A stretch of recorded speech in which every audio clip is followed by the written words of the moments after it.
প্রিয় ছাত্রছাত্রীরা, আজকে আমি তোমাদের সামনে যে বিষয়টা নিয়ে এসেছি সেটা হচ্ছে থার্ড সেমিস্টারের যে ইন্টারডিসিপ্লিনারি যে সাবজেক্ট বা পেপার, সেই পেপার সংক্রান্ত কিছু কোয়েশন যেটা আমরা এবার থেকে যেটা কোয়েশন প্যাটার্ন চেঞ্জ করে দিয়েছে, এমসিকিউ টাইপ কোয়েশন আসবে।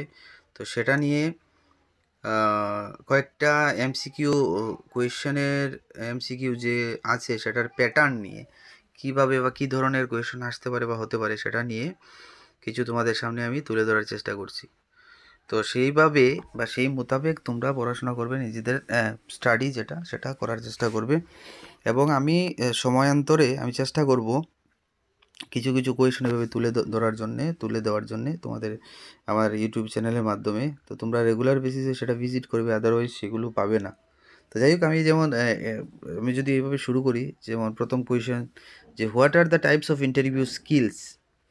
তো ইন্টারভিউ স্কিলসের যে টাইপস, সেই টাইপসটা কোনটা বা কী, সেখানে আমি অপশন দিয়েছি চারটা, যেমন ফেস টু ফেস, নাম্বার 2 হচ্ছে বিহেভিয়ারাল, নাম্বার 3 বা সি হচ্ছে টেলিফোনিক, ডি হচ্ছে অল অফ দিস। এবারে দেখো, এখানে অপশন যেগুলো আছে সেগুলোর মধ্যে অল অফ দিস একটা অপশন আছে। এটার আনসার কিন্তু অল অফ দিস হবে, কারণ ইন্টারভিউ স্কিল এর বা ইন্টারভিউ নেওয়ার ক্ষেত্রে এই এই পদ্ধতিগুলো কিন্তু অবলম্বন করা হয়। সেটা ফেস টু ফেস হতে পারে, টেলিফোনিক হতে পারে, বিহেভিয়ারাল হতে পারে।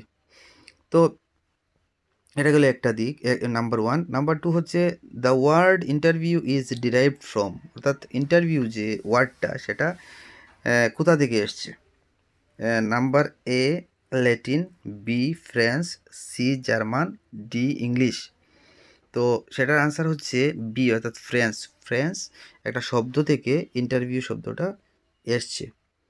তো তারপর আমরা যদি নেক্সট কোয়েশনের দিকে তাকাই, তাহলে কোয়েশনটা হচ্ছে এমন, how many types of interviews are দেয়ার।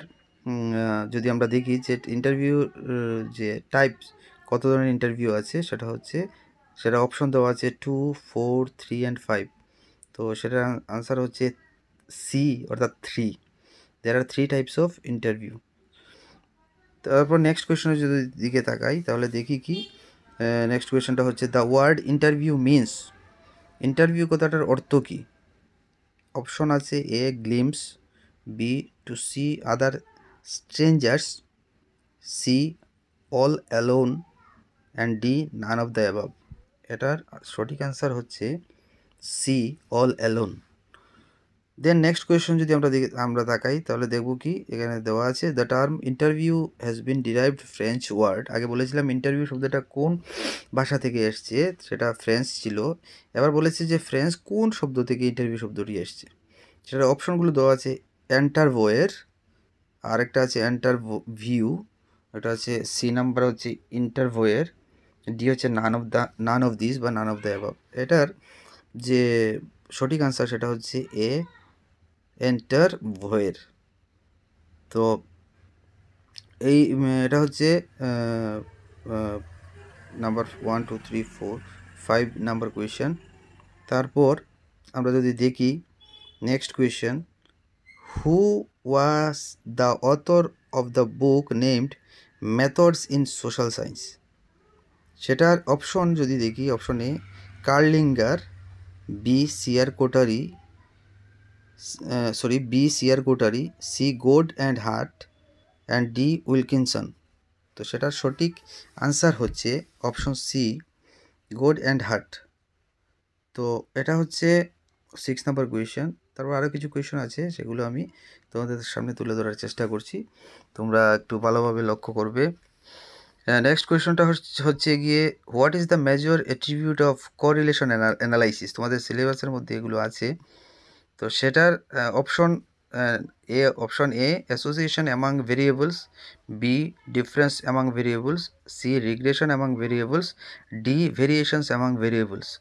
তো এখানে আমি বিস্তৃতভাবে আলোচনা করছি না ভেরিয়েবলস কী বা রিগ্রেশন কী এগুলো, কারণ এগুলো অনেকটা সময় চলে যাবে। কোরিলেশন কী, তো সেগুলো জানতে গেলে ক্লাস করতে হবে, ভালোভাবে স্টাডি করতে হবে, নিয়মিত লাইব্রেরি ওয়ার্ক করতে হবে, এবং ক্লাসে মাস্ট অ্যাটেন্ড করতে হবে তোমাদেরকে। তো এটার সঠিক আনসার বা সঠিক অপশন হচ্ছে এ, অর্থাৎ অ্যাসোসিয়েশন অ্যামাং ভেরিয়েবলস। তারপর নেক্সট কোয়েশ্চন যদি তাকাই আমরা, what is the name of the conceptual framework in which the research is carried out. যে কনসেপচুয়াল যে ফ্রেমওয়ার্ক রিসার্চ যে করতে গিয়ে যে এটা কনসেপচুয়াল ফ্রেমওয়ার্ক করা হয় সেটাকে অন্য কী নামে অভিহিত করা হয় বা সেটার অপর নাম কি? Option A research hypothesis, B synopsis of research, option C research paradigm and option D research design. তো সেটার সঠিক আনসার হচ্ছে অপশন ডি, অর্থাৎ research design. Next question, what is the main role of research in education. তো সেখানে আমরা দেখতে পাই কি option A to upsurge one's social status, B to increase one's job prospects, option C to augment one's personal growth, and D two help an applicant in becoming a renowned educationalist. তো সেটার সঠিক answer হচ্ছে বা option হচ্ছে option D. Then next question, how is random sampling helpful. এটার অপশনগুলো দেওয়া আছে। Option A reasonably accurate, B an economical method of data collection, option C free from personal biases, and D all of the above. তো এটা সঠিক answer হচ্ছে all of the above. তো আশা করি তোমরা একটা আইডিয়া পেয়েছো। আমি নেক্সটে আরও কিছু কোয়েশ্চন নিয়ে আসবো, তোমরা এটা ভালোভাবে দেখো, পড়ো এবং সেই অনুযায়ী নিজেদেরকে প্রস্তুত করার চেষ্টা করো। কোনো কোয়েশ্চন কোনো কোয়েরি থাকলে অবশ্যই তোমরা জানাবে কমেন্ট বক্সে। সবাইকে ধন্যবাদ।